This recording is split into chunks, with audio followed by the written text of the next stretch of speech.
ವಿದ್ಯಾರ್ಥಿ ಬದುಕಿನಲ್ಲಿ ಶಿಸ್ತನ್ನು ಮೈಗೂಡಿಸಿಕೊಂಡರೆ ಉತ್ತಮ ಪ್ರಜೆಯಾಗಲು ಸಾಧ್ಯ ಅಂತ ಕುಂಜಿಲ ಗ್ರಾಮದ ನಿವೃತ್ತ ಯೋಧ ಮೊಯ್ದು ಕುಂಜಿ ಹೇಳಿದ್ದಾರೆ. ದಾಪಕ್ಲು ಬಳಿಯ ಕಕ್ಕಬ್ಬೆ ಗ್ರಾಮ ಪಂಚಾಯಿತಿ ವ್ಯಾಪ್ತಿಯ ಕುಂಜಿಲ ಗ್ರಾಮದ ಕೆಪಿ ಬಾಡೆ ಸರ್ಕಾರಿ ಹಿರಿಯ ಪ್ರಾಥಮಿಕ ಶಾಲೆಯಲ್ಲಿ ಏರ್ಪಡಿಸಿದ್ದ 77ನೇ ಗಣರಾಜ್ಯೋತ್ಸವ ಕಾರ್ಯಕ್ರಮದಲ್ಲಿ ಮುಖ್ಯ ಅತಿಥಿಯಾಗಿ ಪಾಲ್ಗೊಂಡು ಧ್ವಜಾರೋಹಣ ನೆರವೇರಿಸಿ ಅವರು ಮಾತನಾಡಿದರು. ಪ್ರತಿಯೊಬ್ಬ ಮನುಷ್ಯನಿಗೆ ವಿದ್ಯಾರ್ಥಿ ಜೀವನವೆಂದರೆ ಬಹಳ ಮುಖ್ಯ. ಕಲಿಕೆಯೊಂದಿಗೆ ಶಿಸ್ತು, ಸಂಯಮ ಅಳವಡಿಸಿಕೊಂಡರೆ ದೇಶದಲ್ಲಿ ಉತ್ತಮ ಪ್ರಜೆಯಾಗಲು ಸಾಧ್ಯ. ವಿದ್ಯಾರ್ಥಿಗಳು ತಮ್ಮ ಬದುಕಿನಲ್ಲಿ ಇದನ್ನು ಅಳವಡಿಸಿಕೊಳ್ಳಬೇಕೆಂದು ಕಿವಿ ಮಾತು ಹೇಳಿದರು.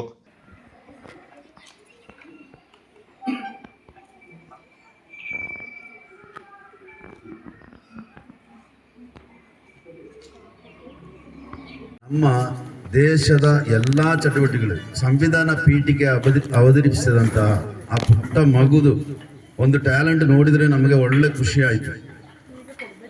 ಅದೇ ಥರ ನೀವು ಓದಿ ಮುಂದೆ ಒಳ್ಳೆ ಪ್ರಜೆಯಾಗಬೇಕು. ದೇಶವನ್ನು ಒಳ್ಳೆಯ ಗಣರಾಜ್ಯೋತ್ಸವ ಆಚರಿಸುವ ವೇಳೆಯಲ್ಲಿ ನಾವು ಒಂದು ತೀರ್ಮಾನಕ್ಕೆ ಬರಬೇಕು. ನಮ್ಮ ದೇಶವನ್ನು ಪ್ರಪಂಚದಲ್ಲಿ ಉನ್ನತ ಮಟ್ಟಕ್ಕೆ ಕೊಂಡೊಯ್ಯಲು ಒಳ್ಳೆಯ ಪ್ರಜೆಯಾಗಬೇಕು. ಅದಕ್ಕೆ ನಾವು ಶಾಲಾ ಸಮಯದಲ್ಲಿ ಒಳ್ಳೆಯ ಕಲಿಕೆ, ಅಧ್ಯಾಪಕರು ಏನು ಕಲಿಸಿಕೊಡ್ತಾರೆ ಅದನ್ನು ಗಮನದಲ್ಲಿಟ್ಟು ಸರಿಯಾಗಿ ಕಲಿತು ಮುಂದೆ ದೇಶದ ಒಳ್ಳೆಯ ಪ್ರಜೆಯಾಗಿ ದೇಶಕ್ಕೆ ಒಳ್ಳೆಯ ಪ್ರಜೆ ಆಗಬೇಕು. ಅದನ್ನು ನಾವು ಇವತ್ತು ಪಣ ತೊಡಬೇಕು. ಗಣರಾಜ್ಯೋತ್ಸವ ಆಗಲಿ, ಸ್ವತಂತ್ರ ದಿನಾಚರಣೆ ಆಗಲಿ, ನಮಗೆ ನಮ್ಮ ದೇಶದ ಬಗ್ಗೆ ಅಭಿಮಾನದ ಬಗ್ಗೆ ಅದನ್ನು ಪುನಃ ಕಳಿಸ್ತಾ ನಮಗೆ ಯೋಚನೆ ಬರ್ತಾ ಇರುತ್ತದೆ.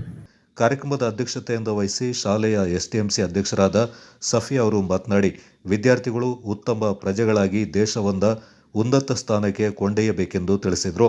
ಶಾಲೆಯ ಶಿಕ್ಷಕಿ ಪವಿತ್ರ ದಿನದ ಮಹತ್ವದ ಕುರಿತು ಮಾತನಾಡಿದರು. ಕಾರ್ಯಕ್ರಮದಲ್ಲಿ 2024-25ನೇ ಶೈಕ್ಷಣಿಕ ವರ್ಷದಲ್ಲಿ ಉತ್ತಮ ಅಂಕ ಹಾಗೂ ಹಾಜರಾತಿ ಪಡೆದ ವಿದ್ಯಾರ್ಥಿಗಳಿಗೆ ಗಣ್ಯರು ಬಹುಮಾನಗಳನ್ನು ವಿತರಣೆ ಮಾಡಿದರು.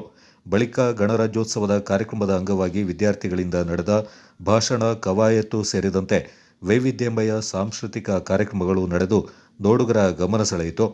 ಈ ಸಂದರ್ಭ ಶಾಲೆಯ ಹಳೆ ವಿದ್ಯಾರ್ಥಿ ಸಂಘದ ಅಧ್ಯಕ್ಷರಾದ ಮೊಹಮ್ಮದ್ ಹಾಜಿ, ಶಾಲೆಯ ಎಸ್ಟಿಎಂಸಿ ಉಪಾಧ್ಯಕ್ಷರಾದ ಅಫೀಲ್, ಶಾಲೆಯ ಮುಖ್ಯ ಶಿಕ್ಷಕಿ ಸವಿತಾ, ಎಸ್ಟಿಎಂಸಿ ಸದಸ್ಯರು, ಹಳೆ ವಿದ್ಯಾರ್ಥಿ ಸಂಘದ ಸದಸ್ಯ ಅಶ್ರಫ್, ಪೋಷಕರು, ವಿದ್ಯಾರ್ಥಿಗಳು ಪಾಲ್ಗೊಂಡಿದ್ದರು.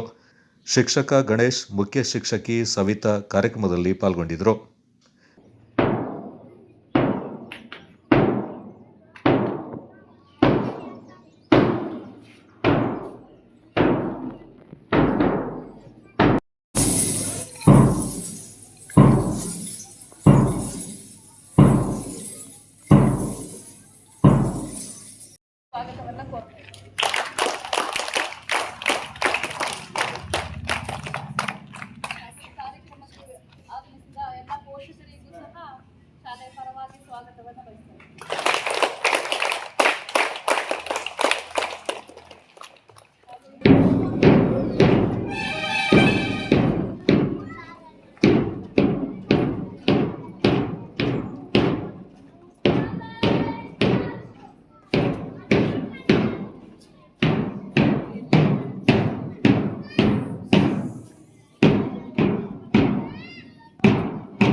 Kodagu channel news, Zakariya ದಾಪಕ್ಲೋ.